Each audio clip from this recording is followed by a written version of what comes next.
18 सितंबर 2025 Bryansk क्षेत्र रूस एक मिसाइल रूसी आकाश को जबरदस्त गति से चीरती हुई निकलती है।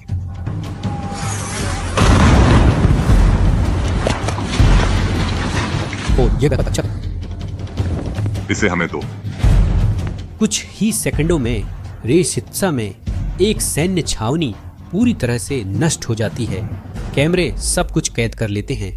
एक छोटा, तेज और लगभग न ट्रैक होने वाला प्रोजेक्टाइल। यह बस एक और हमला जैसा लग रहा था, लेकिन इसने कई विशेषज्ञों को हैरान कर दिया। सभी संकेत मिल रहे थे कि हमला अमेरिकी एमएस मिसाइल से नहीं किया गया था और न ही ब्रिटिश स्टॉर्म मिस शैडो से। यह कुछ अलग था। कई विशेषज्ञ मानते हैं कि यही वह चीज है जिसे यूक्रेनी लोग विडंबना से पांव राउंड कहते हैं। यह मासूम लगता है ना? वे इसे एक साधारण घर का बना हुआ ब्रेड कहते हैं, लेकिन यह पांव राउंड व्लादिमीर पुतिन का सबसे बुरा सपना बन गया है। और आज आप जानेंगे क्यों। देखिए, पालियानीसिया शब्द यूं ही नहीं चुना गया। यह एक मनोवैज्ञानिक युद्ध की घोषणा है। यह पारंपरिक यूक्रेनी ब्रेड एक विनाशकारी रहस्य छुपाए हुए है। रूसी लोग इस शब्द को सही से बोल ही नहीं पाते। रूसी और यूक्रेनी भाषा के बीच के अंतर इस शब्द को लगभग एक ध्वनि जाल जैसा बना देते हैं। रूसी पलियानित्सिया बोलने की कोशिश करते ही तुरंत पकड़े जाते हैं। यह ऐसा गुप्त पासवर्ड है जो जासूसों को उजागर करता है। बोलो पलियानित्सिया, नहीं पलियानित्सिया, पलियानित्सिया, तुम क्या कर रहे हो? भाड़ में जाओ। मैं तुमसे स्पेनिश में पूछ रहा हूँ। बोलो पलियानित्सिया, पलियानित्सिया। अगर तुमने पलियानित्सिया फिर से गलत बोला तो बंदूक की बट से दांत तोड़ दूंगा। पलियानित्सिया मास स्लोगन भी कह सकते हो। पलियानित्सिया, पलियानित्सिया, पलियानित्सिया, भाड़ में जाए। सदियों से यूक्रेनियनों ने यह शब्द रूसी भेष में लोगों की पहचान के लिए इस्तेमाल किया है। अब यह उस हथियार का नाम बन गया है जो पुतिन के सपनों को चकनाचूर कर रहा है। और यह सिर्फ मोबके तो ही नहीं, सिर्फ रूसियों का मजाक उड़ाने के लिए नहीं है। यह एक सोची समझी मनोवैज्ञानिक रणनीति है। हर बार जब रूसी जनरलों को पलियानित्सिया के हमले की रिपोर्ट करनी पड़ती है तो उन्हें शर्मिंदगी उठानी पड़ती है। वे उस हथियार का नाम भी ठीक से नहीं बोल पाते जो उनकी सेना को तबाह कर रहा है। नाम साफ दर्शाता है, यह 100% यूक्रेनी है। यूक्रेनियों द्वारा देश की रक्षा के लिए बनाया गया है और इसमें यूक्रेनी ज्ञान का उपयोग हुआ है। कल्पना कीजिए वह दृश्य जब पुतिन उस हथियार का नाम भी नहीं बोल पा रहे हैं जो उनकी सेना को तबाह कर रहा है।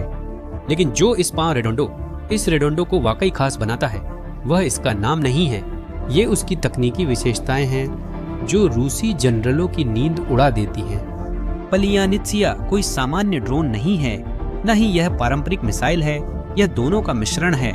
यह हथियारों की एक नई श्रेणी है जो ड्रोन की लचीलापन और मिसाइलों की गति को जोड़ती है। यह संयोजन रूसी रक्षा के लिए एक पूरी तरह से नई समस्या पैदा करता है। आइए मुख्य आंकड़ों पर चलते हैं। पलियानित्सिया की लंबाई 3.5 मीटर है और इसके पंखों की चौड़ाई 1 मीटर 70 सेंटीमीटर है। यह एक कॉम्पैक्ट आकार है, लेकिन यह प्रभावशाली 100 किलोग्राम विस्फोटक ले जा सकता है। यह ईंधन डिपो, रडार एंटेना या कमांड सेंटर को नष्ट करने के लिए पर्याप्त फायर पावर है। इसकी गति 900 किलोमीटर प्रति घंटा तक पहुंच जाती है, जो सामान्य ड्रोन से कहीं अधिक तेज है।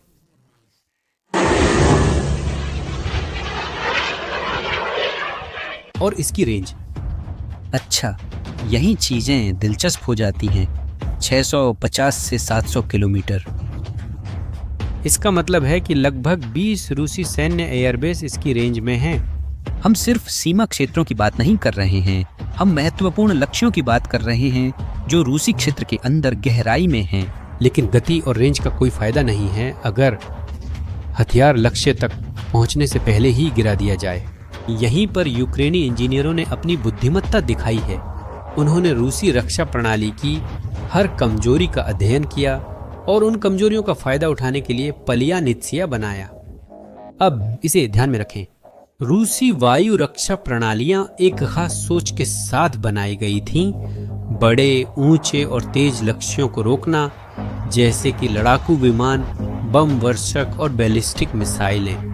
प्रसिद्ध S-400, जिसे दुनिया की सबसे बेहतरीन रक्षा प्रणालियों में से एक माना जाता है, को ऊंचाई पर उड़ने वाले खतरों को गिराने के लिए बनाया गया था। लेकिन इसके शक्तिशाली रडारों की भौतिक सीमाएं हैं। धरती के गोल आकार की वजह से इससे अंधी जगहें बन जाती हैं।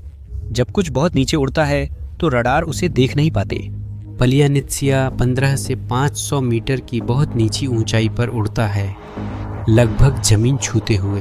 वह छुपने के लिए पहाड़ों और घाटियों का इस्तेमाल करता है और उस क्षेत्र से नीचे रहता है जहां रूसी रडार पलियानित्सिया को प्रभावी ढंग से पकड़ सकते हैं। इलेक्ट्रॉनिक युद्ध के खिलाफ इसकी प्रतिरोधक क्षमता और बेहतर बनाई गई है। रूस GPS सिग्नल को ब्लॉक करने वाले सिस्टम से इस पर बहुत निर्भर करता है और यही यूक्रेनी ड्रोन के खिलाफ उनकी मुख्य रक्षा में से एक है। GPS ब्लॉक करने पर ड्रोन भटक जाता है और लक्ष्य तक नहीं पहुंचता।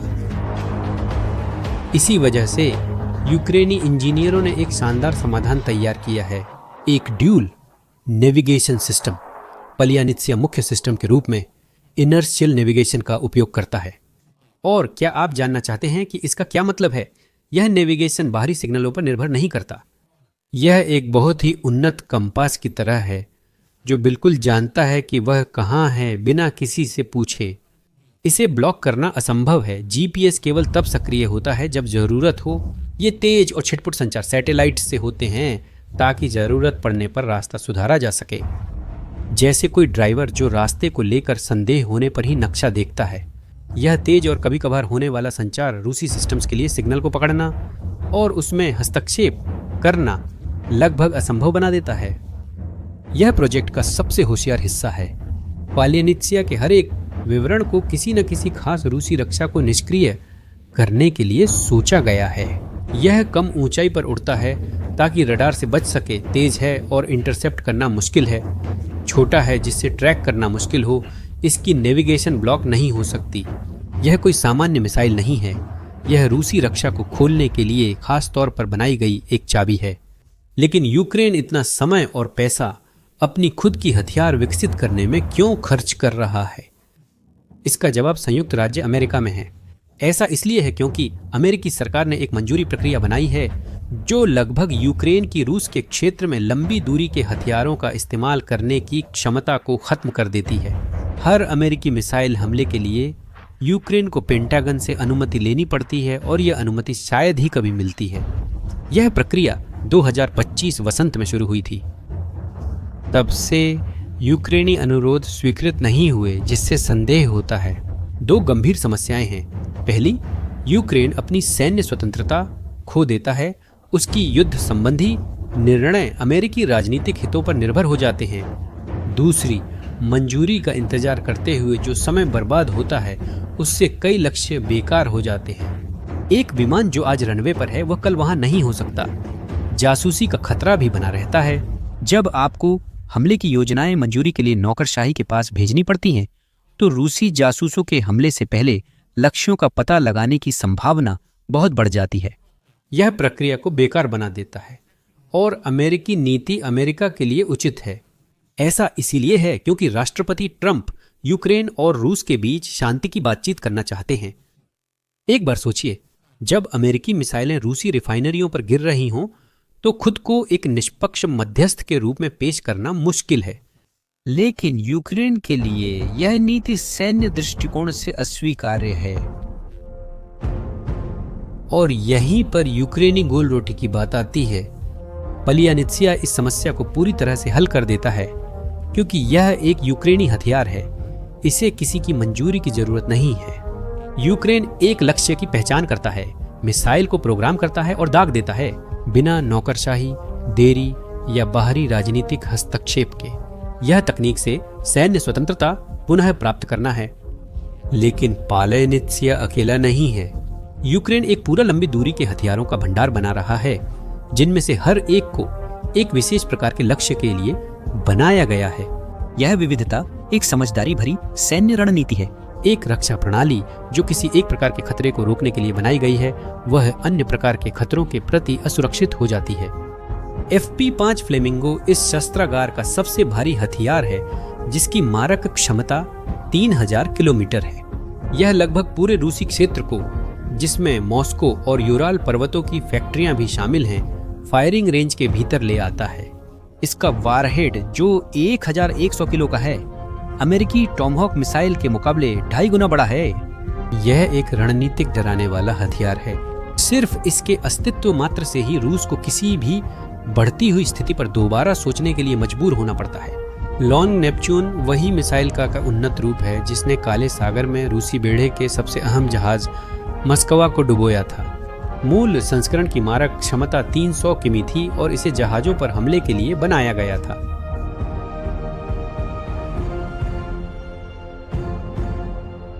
नया संस्करण 1000 किमी मारक क्षमता का है और जमीन पर हमलों के लिए अनुकूलित है।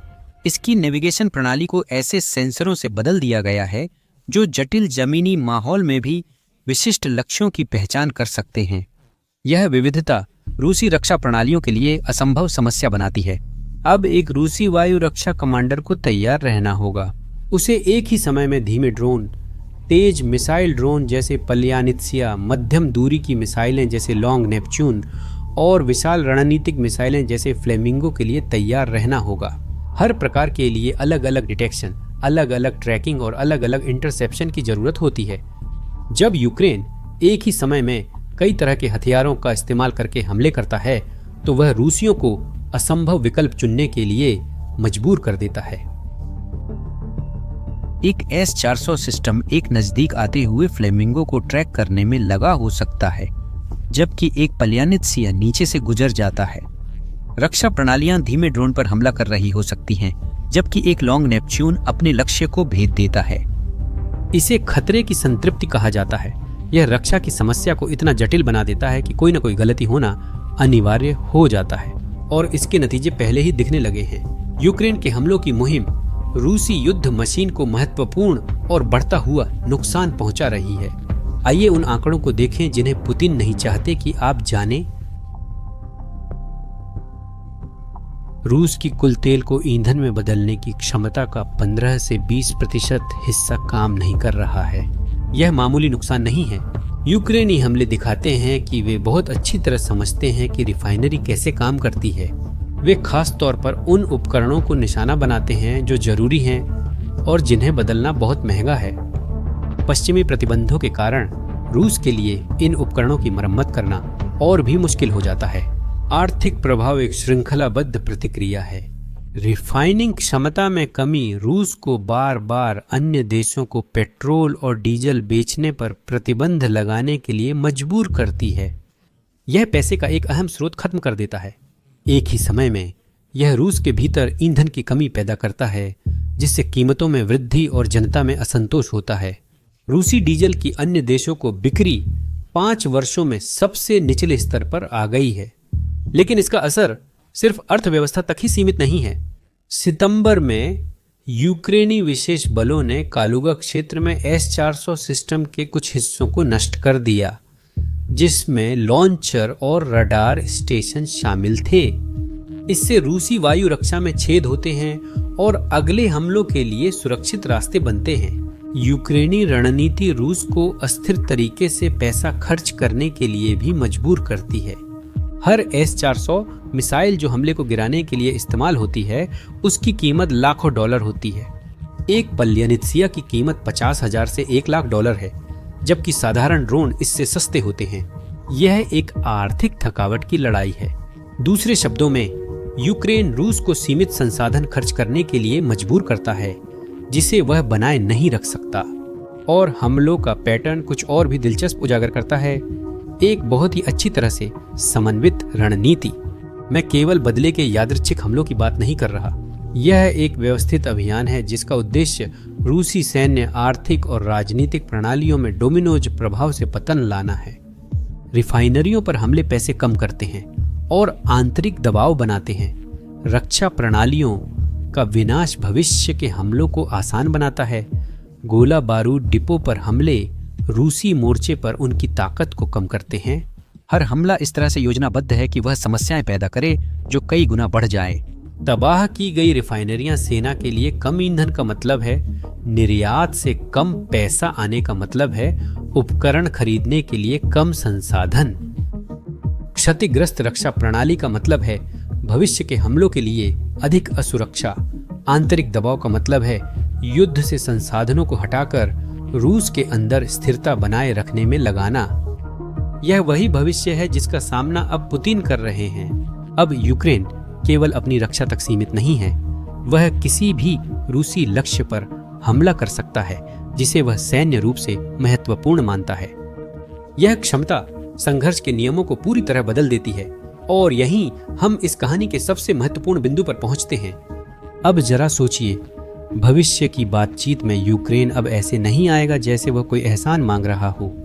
अब वे आते हैं सिद्ध क्षमता के साथ आक्रांता को अस्वीकार्य लागत पहुंचाने की। फ्लेमिंगो जैसे हथियारों की विनाशकारी धमकी शांति वार्ता को पूरी तरह बदल देती है। पुतिन अब इसे विदेशी जमीन पर सीमित सैन्य अभियान की तरह नहीं देख सकते।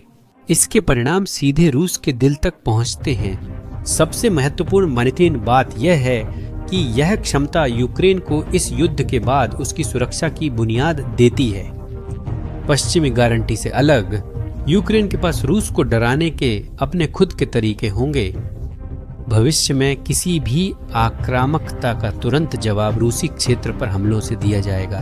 यह एक सैन्य शाही की तरह है। यह भविष्य की लड़ाई की लागत इतनी बढ़ा देता है कि वह लायक नहीं रहती। जैसा कि आप देख सकते हैं, गोल रोटी जिसे रूसी लोग उच्चारित नहीं कर सकते, एक नई वैश्विक वास्तविकता का प्रतीक बन गई है। यूक्रेन न केवल आक्रमण से बच गया, बल्कि उसने अपने हमलावरों के खिलाफ सीधे युद्ध छेड़ने की क्षमता भी विकसित कर ली है। रूस में अब कोई भी जगह सुरक्षित क्षेत्र नहीं रही। हर रिफाइनरी, हर सैन्य अड्डा, हर हथियार डिपो अब यूक्रेनी हथियारों की पहुंच में है। पुतिन के लिए यह किसी बुरे सपने जैसा है। युद्ध जिसे उसने सोचा था कि वह तेज और सीमित होगा, अब एक ऐसे संघर्ष में बदल गया है जहां उसकी अपनी जमीन लगातार हमलों की चपेट में है। यूक्रेनी गोल रोटी एक ऐसी यूक्रेन का प्रतीक बन गई है जो सिर्फ मुकाबला ही नहीं कर रही बल्कि पलटवार भी कर सकती है, और इससे सब बदल जाता है। अब मैं आपकी राय चाहता हूँ। पलियानित्सिया में आपको सबसे प्रभावशाली क्या लगता है? अपना जवाब कमेंट्स में दें। अगर आपको यह समझना अच्छा लगा कि यह हथियार युद्ध की दिशा कैसे बदल रहा है, तो चैनल को सब्सक्राइब करें और घंटी को दबाएं ताकि आप कोई भी सैन्य विश्लेषण मिस न करें। इस वीडियो को उन लोगों के साथ साझा करें जिन्हें इस संघर्ष की सच्चाई जाननी है। अगले वीडियो तक अलविदा।